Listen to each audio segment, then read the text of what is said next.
이 검찰이 또 이 정권이 이재명을 잡기 위해서 증거를 조작하고 사건을 조작하느라 썼던 그 역량을 우리 산불 예방이나 아니면 우리 국민들의 삶을 개선하는 데 썼더라면 얼마나 좋은 세상 됐겠습니까? 언론 여러분, 저를 클로즈업한 사진은 쓰지 마십시오. 사진 조작범이 될 수 있으니까. 사람의 머릿속에 들어가가지고 내심의 의사를 갖고 허위사실이라고 얘기를 해버렸는데 허위사실이라고 지금 할 만한 것 자체가 없다. 저도 다음 주 내에 이제는 어쩔 수 없이 선고를 할 수밖에 없는 국면으로 정상적인 상황은 같다고 봅니다. 힘이 무너지겠죠. 이재명 대표 무죄가 선고됐기 때문에 저쪽 입장에서는 더 지연 전략을 쓸 수밖에, 더 강하게 뭉치고 저항하려고. 심지어는 지금 이번 주에서 다시 넘어간다는 얘기가 나오는 상황이 되니까 일부 재판관들이 사건을 고의로 지연시키고 있다라고 생각할 수밖에. 마치 이게 헌법과 법률 이외에 어떤 작용이 있는 거 아니냐 얘기까지 나오고 있어서 이렇게 되면 헌재가 존립하기가 어려워지는 상황이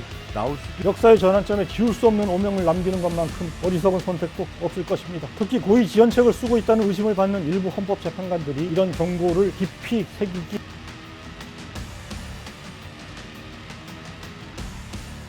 안녕하세요. 논설의 손원재입니다. 이재명 더불어민주당 대표가 공직선거법 2심 재판에서 전부 무죄 판결을 받았습니다.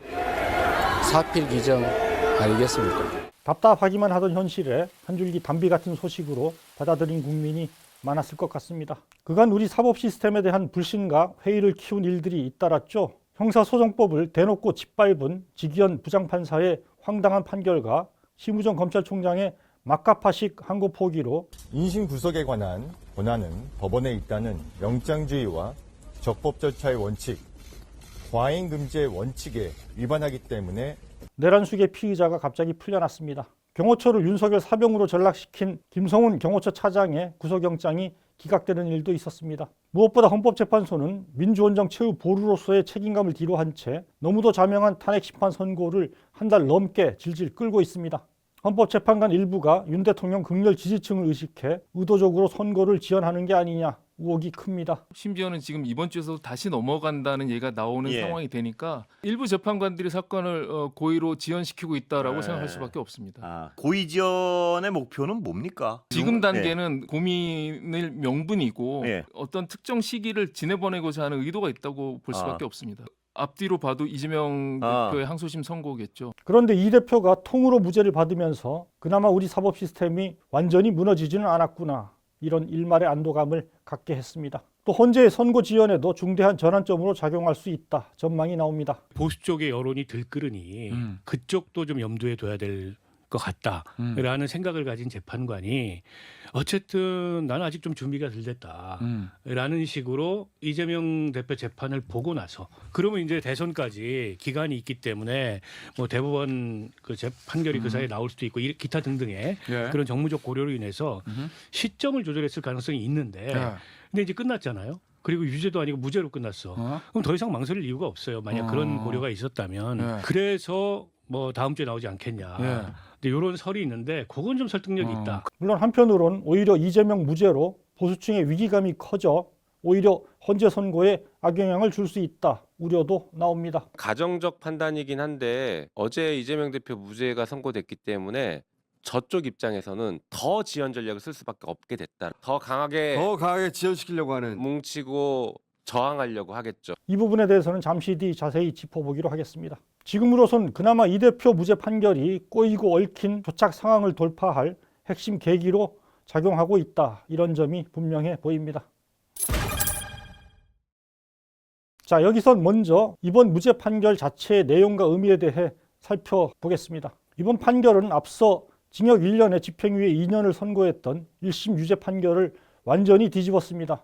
쟁점은 크게 두 가지였죠. 먼저 2심 재판부는 이재명 대표가 2015년 해외 출장 중에 고 김문기 전 성남도시개발공사 개발 1처장과 골프를 치지 않았다, 허위 발언을 했다는 검찰 기소에 대해 검찰이 이 대표의 발언을 확대, 유추 해석했다며 무죄를 선고했습니다. 지난 대선 과정에서 이기인 당시 국민의힘 성남시 의원은 이 대표와 김 전 처장 등 4명이 함께 나온 사진을 올리면서 마치 골프를 친 복장을 하고 선글라스를 맞춰 끼고 찍은 아주 친근해 보이는 사진입니다. 성남시장 재직 때는 김문기를 몰랐다. 새빨간 거짓말입니다. 이에 이 대표는 며칠 뒤 한 방송에 출연해 국민의힘에서 4명 사진을 찍어가지고 마치 제가 골프를 친 것처럼 사진을 공개했던데 제가 확인을 해보니까 전체 우리 일행 단체 사진 중에 일부를 떼내가지고 이렇게 보여줬더군요.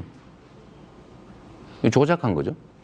이걸 갖고 검찰은 이 대표가 김 전 처장과 골프를 치고서도 치지 않았다고 거짓말을 했다며 기소했고 1심 재판부도 유죄로 판단했습니다. 이 대표 쪽은 당시 10명이 단체로 찍은 사진 중 4명만 잘라내 마치 그날 넷이서 골프를 치고 찍은 것처럼 오인을 유도했기 때문에 조작이라고 말한 것이다 라고 주장했습니다. 무엇보다 이 사진을 찍은 날은 이 대표가 김 전 처장과 골프를 친 날도 아니었습니다. 이 대표가 김 전 처장과 골프를 친 적은 있지만 날짜가 달랐고 장소도 달랐습니다. 그런데 국민의힘이 전혀 다른 날 찍은 사진을 4명만 나오게 잘라서 마치 그날 골프를 친 것처럼 보이게끔 조작한 것이다 라는 게 이 대표 쪽 항변이었습니다. 1심과 달리 2심 재판부는 이런 주장을 받아들였습니다. 이 사진 원본은 해외 출장을 같이 간 10명이 찍은 사진인데 원본 일부를 떼낸 것이어서 조작된 것으로 볼 수 있다. 이런 발언을 검사처럼 김 전 처장과 해외 출장 중 골프를 안 쳤다고 해석할 수 없고 허위성을 인정하기도 어렵다. 서로 김 전 처장과 골프를 안 쳤다는 뜻으로 해석할 수 있더라도 다른 의미로 해석될 여지가 있다면 피고인 이익을 우선하는 것이 형사법 기본 원칙에 부합한다. 어떻습니까? 너무도 상식적인 판단 아닌가요? 60% 70%는 이 얘기는 골프를 안 쳤다고 얘기하기 위해서 이 말을 했구나 라고 이해할 수도 있다고 봐요. 30%는 아니 사진이 조작된 거를 얘기하려고 하는데 문장 자체가 우리가 써놓고 얘기하는 것도 아니기 때문에 그냥 툭 나온 건데 저는 20, 30%는 충분히 그렇게도 볼 수 있다고 봐요. 그러면 여기서 과연 죄를 묻는 게 맞느냐. 설령 다수가 그렇게 인식하더라도 아닐 가능성이 충분하다면 무죄를 내리는 게 맞다고 봅니다. 그리고 말씀처럼 그런 말 한 것 가지고 대선 주자를 피선거권을 잃게 하고 예를 들어 징역형을 내리는 게 맞느냐? 그건 저는 아니라고 봐요. 또 하나의 쟁점은 이 대표의 백현동 발언을 어떻게 볼 거냐였습니다. 이제 국토부 저희한테 다시 이제 일종의 압박이 왔는데 도시관리계획 이거 변경 요구하면은 만약에 안 해주면 직무유기 뭐 이런 걸 문제 삼겠다고 협박을 해서 당시 이 대표는 백현동 부지의 용도를 변경한 이유에 대해 국토부 협박 때문이다 답했습니다. 검찰은 이걸 국토부 협박이 없었는데 허위 사실을 공표한 것이다 주장했고요. 1심 재판부도 백현동 부지 용도 변경은 성남시 자체 판단이고 국토부 공무원이 성남시를 협박한 적도 없다 이런 이유를 들어 유죄를 선고했습니다. 하지만 2심 재판부는 이 발언이 사실 표명이 아니라 의견 표명에 해당해 처벌할 수 없다 판단했습니다. 그러면서 과장으로 볼 수는 있지만 허위 사실은 아니다 라고 했습니다. 실제 당시 국토부는 성남시장에게 용도 변경을 위한 공문을 보냈고 법률사 근거를 명시한 것은 물론이고 국가균형발전법 등에 적시된 의무 이행도 촉구했습니다. 이 대표가 이런 점을 압박으로 인식해 다만 조금 과장되게 표현했을 수 있다고 판단한 겁니다. 이 역시 인식이 아니라 행위에 관한 허위 발언만 처벌하도록 한 공직선거법의 취지를 살린 매우 상식적인 판단입니다. 실제 국토부의 요구가 있었던 상황에서 이를 압박 또는 협박으로 느낀 것은 내면의 인식입니다. 반면 대학을 안 나오고도 대졸이라고 주장하거나 과거 허경영 씨처럼 내가 대통령이 되면 박근혜 전 한나라당 대표와 결혼하기로 했다 이런 식으로 뻥을 치는 건 행위에 관한 허위 발언입니다. 허 씨는 이 발언 때문에 실제 공직선거법 위반으로 실형을 살았죠. 하지만 내가 받은 인식을 조금 과장되게 표명했다고 처벌할 수는 없다라는 게 표현의 자유를 명토받고 있는 우리 헌법과 공직선거법의 정신입니다. 간맛이라고 느껴서 다만 조금 보태서 홍시맛이다라고 대답한 것을 처벌할 수는 없다 이런 이야기입니다. 이번 재판부는 이런 원칙을 분명히 명토 박았을 뿐입니다. 사람의 머릿속에 들어가가지고 내심의 의사를 갖고 지금 허위사실이라고 얘기를 해버렸는데 허위사실이라고 지금 할 만한 거 자체가 없다. 그리고 선거 과정에서 또 오간 발언이고 또 질문에 대해서 답변하는 건데 그거에 대해서는 적극적으로 활발하게 토론을 이루어지게 해서 다소간의 과장이나 이런 것들은 다 허용해야 된다라고 하는 게 대법원 판례란 말이죠. 이번 무죄 선고로 이 대표는 윤 대통령 파면 뒤 치러질 조기 대선과 관련된 사법 리스크를 훌훌 떨쳐내게 됐습니다. 국민의힘에서도 날개를 달았다 평가가 나옵니다. 어쨌든 2심이지만 그 무죄가 나와서 뭐 홀가분한 생각은 들고 또 날개 단 것은 현실적으로 뭐 부인할 수 없겠죠. 다만 지금은 헌재의 탄핵 심판 선고가 계속 지연되면서 과연 언제쯤 조기 대선이 열리게 될지 불확실성이 가중되고 있습니다. 헌재의 시간 끌기가 헌정 질서 복원과 국정 정상화의 차질을 빚는 형국입니다. 왜 이렇게 헌재 선고가 지연되는지도 명확하지 않습니다. 이런 상황에서 극렬 보수층을 중심으로 희망사항이 담긴 각종 음모론과 설들이 퍼져나가면서 국민 혼란과 불안도 갈수록 커지고 있습니다. 이른바 지라시, 밭글 형태로 유포되는 뇌피셜 주장들은 몇 가지 유형으로 수렴됩니다. 먼저 특정한 보수 진보 재판관 사이 대립으로 선거가 미뤄지고 있다, 이런 설입니다. 자강두천설이죠. 자존심 강한 두 천재의 대결이라고. 윤 대통령 그 탄핵 평의 과정에서도 아마 쟁점 사항에 관해서 두 재판관이 아주 상반된 법 해석을 하고 있다. 한독수 파면에 대한 법리 해석도 완전히 상반되잖아요. 완전 다르죠. 한쪽은 인용이다. 한쪽은 아예 위헌 위법도 아니다. 탄핵 뒤 새로 임명될 헌재 소장직을 둘러싼 암투 때문에 합의가 지연되고 있다, 이런 썰도 흘러다닙니다. 썰이에요. 썰. 문영배 재판관 권한대행이 물러나거든요. 그러면 이제 두 명을 차기 대통령을 선임하잖아요. 소장을 지명을 해야 돼.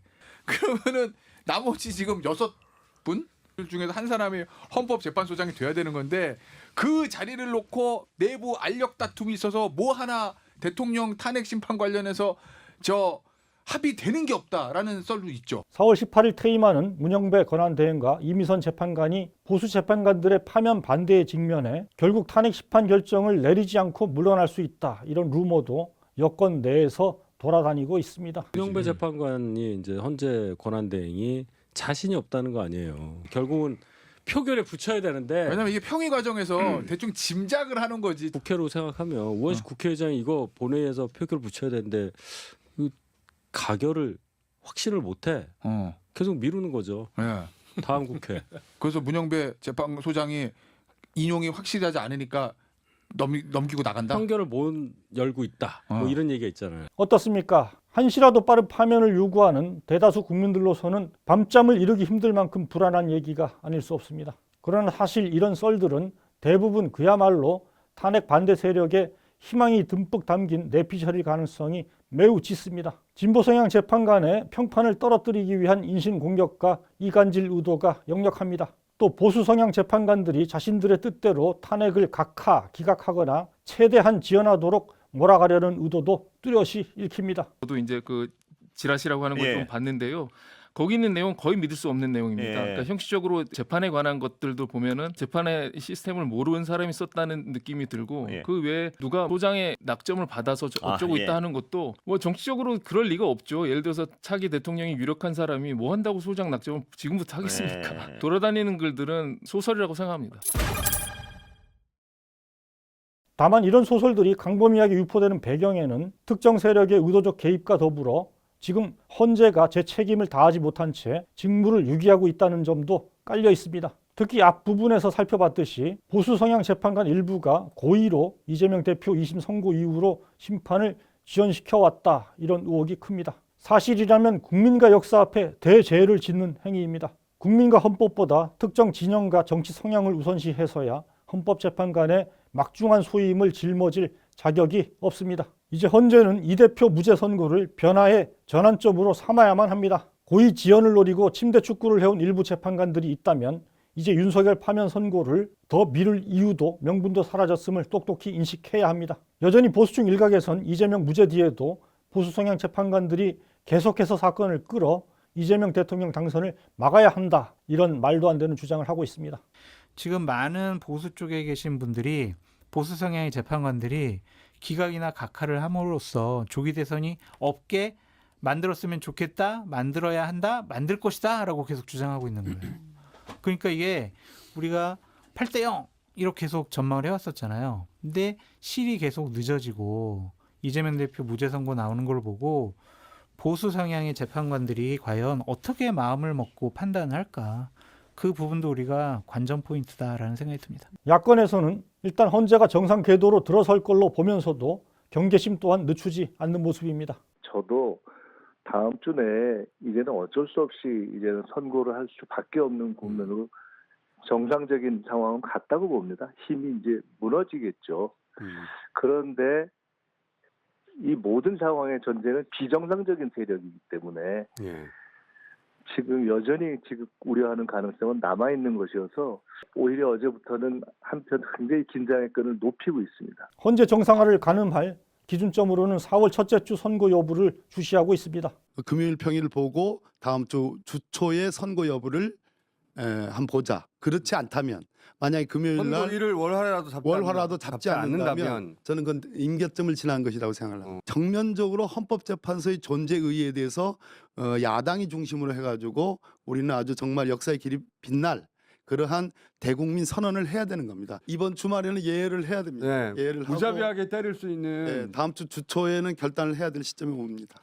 헌재가 시간을 끌수록 헌재의 존재 이유를 묻는 목소리도 커지고 있습니다. 마치 이게 헌법과 법률 이외에 어떤 작용이 있는 거 아니냐는 얘기까지 나오고 있어서 이런 불안감은 빨리 헌재가 스스로 정리해 줘야 되는데 그게 제대로 안 되고 있어서 점점 불안해지고 있는 거죠. 뭐 이렇게 되면 헌재가 존립하기가 어려워지는 상황이 나올 수도 있습니다. 이번 국면을 지나고 나서는 반드시 헌법 개정에서 적어도 대통령 탄핵은 국민투표로 끝내야지 헌재를 보내면 안 된다고 봅니다. 헌재는 더 이상 국민의 아우성을 외면해서는 안 됩니다. 조속히 전원일치로 윤석열 파면을 선고해 나라와 민생을 되살리는 첫 발을 떼야 합니다. 역사의 전환점에 지울 수 없는 오명을 남기는 것만큼 어리석은 선택도 없을 것입니다. 특히 고의 지연책을 쓰고 있다는 의심을 받는 일부 헌법재판관들이 이런 경고를 깊이 새기기 바랍니다. 논설에서 함께 계속 주시하도록 하겠습니다.